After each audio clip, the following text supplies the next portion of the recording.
नमस्कार. आजचा टॉपिक आहे शेअर मार्केटची भीती मनातून काढून टाका. आज पण 90% लोकांना असं वाटतं की शेअर मार्केट म्हणजे पैसे बुडवण्याचं ठिकाण आहे. सगळ्यांना वाटतं की हे एक सट्टा बाजार आहे, इथं पैसे डुबतातच, लोकांचं नुकसानच होतं. खूप साऱ्या सिरीज बनतात जिथं दाखवलं जातं की हर्षद मेहता स्कॅम असं वगैरे. तर खूप निगेटिव्हिटी आहे शेअर मार्केटबद्दल आणि लोकांना वाटतं की शेअर मार्केट म्हणजे पैसे बुडाले. यापैकी दुसरं काही लोकांना जास्त नॉलेज नाही. म्हणून आजचा व्हिडिओ मी यासाठी बनवतोय की शेअर मार्केट जे आहे तर ते घाबरण्याची गोष्ट नाही आहे. हां, पण शेअर मार्केटमध्ये कोणी घाबरायला पाहिजे हे सुद्धा मी व्हिडिओच्या शेवटी सांगणार आहे. कारण असं नाही की मी म्हटलं की शेअर मार्केटमध्ये पैसे बनतात म्हणून 100% लोकांचे पैसे बनणार आहे, असंही नाही आहे. मग शेअर मार्केटला कोणी घाबरायला पाहिजे तर हे सुद्धा मी व्हिडिओच्या शेवटी सांगणार आहे. तर आता आपण अगोदर इक्विटी म्युच्युअल फंडचे काही एक्झाम्पल बघणार आहोत. तर जिथे इन्व्हेस्टमेंट आपण केली तर काय झालं असतं तर ते आपण आज बघणार आहोत. तर एक्झाम्पलसाठी आपण मिड कॅप फंडचं एक्झाम्पल बघणार आहोत, जिथं आपण जर इन्व्हेस्टमेंट केली असती 10 लाख रुपयाची लमसम तर आपल्यासोबत काय झालं असतं, किती आपले पैसे बनले असते हे आपण आजच्या व्हिडिओमध्ये बघणार आहोत. जर एका वर्षामध्ये आपण एका वर्षा अगोदर 10 लाख रुपयाची लमसम केली असते मिड कॅप फंड्समध्ये, हे सर्व फंड्सचे मी ॲव्हरेज घेतलेलं आहे. तुम्ही स्वतःसुद्धा चेक करू शकता की मिड कॅप फंड्सने एवढे रिटर्न दिलेले आहे की नाही, हे तुम्ही स्वतःसुद्धा चेक करू शकता. एक वर्षा अगोदर जर आपण गुंतवणूक केली असती तर आपल्याला 6% रिटर्न भेटले असते आणि जे आपले 10 लाख रुपये आहे ते 10.65 लाख रुपये बनले असते. पण जर हीच 10 लाखाची गुंतवणूक आपण 3 वर्ष अगोदर केली असती तर आपल्याला 20% रिटर्न भेटले असते आणि जी आपली अमाऊंट आहे ती 17.60 लाख रुपये बनली असती. पण जर आपण 10 लाख रुपयाची गुंतवणूक 5 वर्ष अगोदर केली असती तर आपल्याला 29% रिटर्न भेटले असते. CAGR compounded annual growth rate CAGR return भेटले असते 29% आणि आपले 10 लाख रुपये 36 लाख रुपये बनले असते 5 वर्षामध्ये. पण जर हीच गुंतवणूक आपण 10 वर्ष अगोदर केली असती तर आपल्याला 15.52% रिटर्न भेटले असते मिड कॅप फंड्समध्ये आणि आपले जे 10 लाख रुपये ते 42 लाख रुपये बनले असते.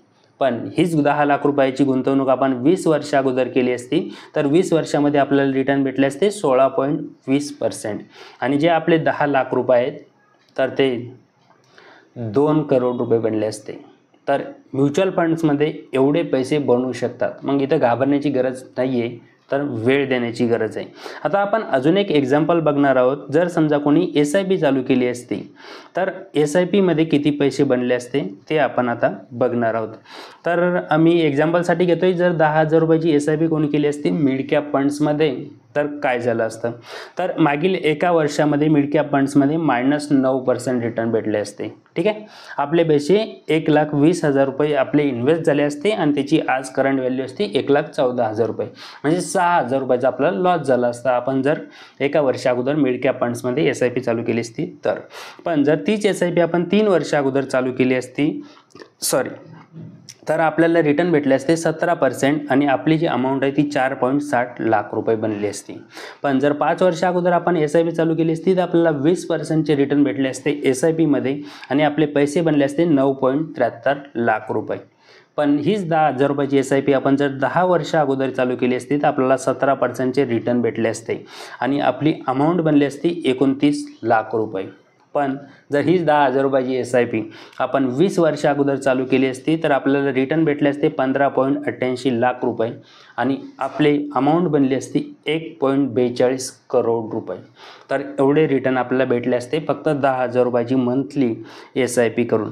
म्हणून तुम्ही जर शेअर मार्केटमध्ये म्युच्युअल फंड थ्रू गुंतवणूक करत असाल, जर तुम्ही योग्य प्लॅनिंग केलेली असेल, तुम्हाला तुमचं टाईम होरायझन माहिती असेल की तुम्ही जी गुंतवणूक चालू केली आहे ही किती वेळेसाठी केलेली आहे, टाईम तुमचा फिक्स आहे, स्वतःची रिस्क तुम्ही समजून घेतलेली आहे, योग्य फंड सिलेक्शन तुम्ही केलेलं आहे, तुमच्या गोल्सप्रमाणे फंड सिलेक्शन केलेलं आहे, तर तुम्हाला बिलकुल घाबरण्याची गरज नाही आहे.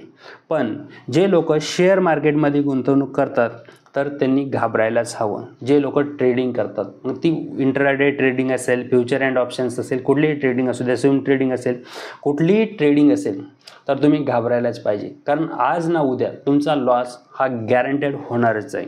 दुसरे ते लोक जे डायरेक्ट स्टॉक्समध्ये इन्व्हेस्टमेंट करतात. डायरेक्ट स्टॉक्स म्हणजे कसं, यांना नॉलेज नसतं की कुठली कंपनी चांगली आहे, फंडामेंटल कुठल्या कंपनीचे चांगले आहे, भविष्यामध्ये कुठले प्रोडक्ट सेल होणार आहे. तर या टेक्निकल गोष्टींबद्दल ज्यादातर लोकांना नॉलेज नसतं. पण ते तरीसुद्धा डायरेक्ट स्टॉक्समध्ये गुंतवणूक करतात. कशावरून की त्यांना वाटतं की नाही CD असेल तर वरतीच जाणार आहे. पण CDSL बी 50-50, 40-40% खाली येऊ शकतं. जरुरी नाही की तुम्हाला वाटतं एखादी कंपनी चांगली आहे तर वरतीच जाणार आहे. याचा अर्थ CDSL स्टॉक खराब आहे का? तर बिलकुल नाही. पण आपण जे स्टॉक निवडतो हे दुसऱ्याच्या सांगण्यावरून आपण घेतो आणि दुसऱ्याच्या सांगण्यावरून घेतल्यामुळं आपल्याला स्वतःला त्याच्यावरती कॉन्फिडन्स नसतो. म्हणून माझं तरी स्वतःचं मत आहे की जे सर्वसाधारण माणसं आहे त्यांनी डायरेक्ट स्टॉक्समध्ये गुंतवणूक करायला नाही पाहिजे. यांनी सुद्धा शेअर मार्केटमध्ये घाबरण्याची गरज आहे. आता तिसरी ते लोक जे म्युच्युअल फंडमध्ये विदाऊट गोल प्लॅनिंग इन्व्हेस्टमेंट करतात की त्यांनी बघितलं की म्युच्युअल फंड 15%, 20%, 25% रिटर्न देत आहे म्हणून आम्ही बी थोडेसे पैसे इन्व्हेस्ट करून बघतो. तर तुम्ही घाबरायलाच पाहिजे, कारण म्युच्युअल फंडसुद्धा कधीही स्ट्रेट लाईनमध्ये रिटर्न देत नाही, तर ते सुद्धा अपडाऊन होत राहतात. म्हणून योग्य प्लॅनिंग करून गुंतवणूक करणं खूप गरजेचं आहे. तर आजच्या व्हिडिओच्या माध्यमातून मी तुम्हाला सांगण्याचा प्रयत्न करतोय की म्युच्युअल फंडमध्ये बिलकुल घाबरण्याची गरज नाही आहे जर तुम्ही योग्य प्लॅनिंग करून गुंतवणूक केलेली असेल तर. आणि जे डायरेक्ट स्टॉक्स ट्रेडिंग आहे हे सर्वसाधारण लोकांनी टाळायला पाहिजे. बस एवढंच मला आजच्या व्हिडिओच्या माध्यमातून सांगायचं होतं. मी एक MP registered mutual fund distributor आहे. जर तुम्हाला म्युच्युअल फंडमध्ये गुंतवणूक चालू करायची असेल, योग्य प्लॅनिंग करायची असेल, योग्य पोर्टफोलिओ बनवायचा असेल तर तुम्ही मला या नंबरवरती कॉन्टॅक्ट करू शकता आणि म्युच्युअल फंडमध्ये गुंतवणूक ही चालू करू शकता. जर आजचा व्हिडिओ आवडला असेल तर लाईक, शेअर, सबस्क्राईब नक्की करा. खूप खूप धन्यवाद.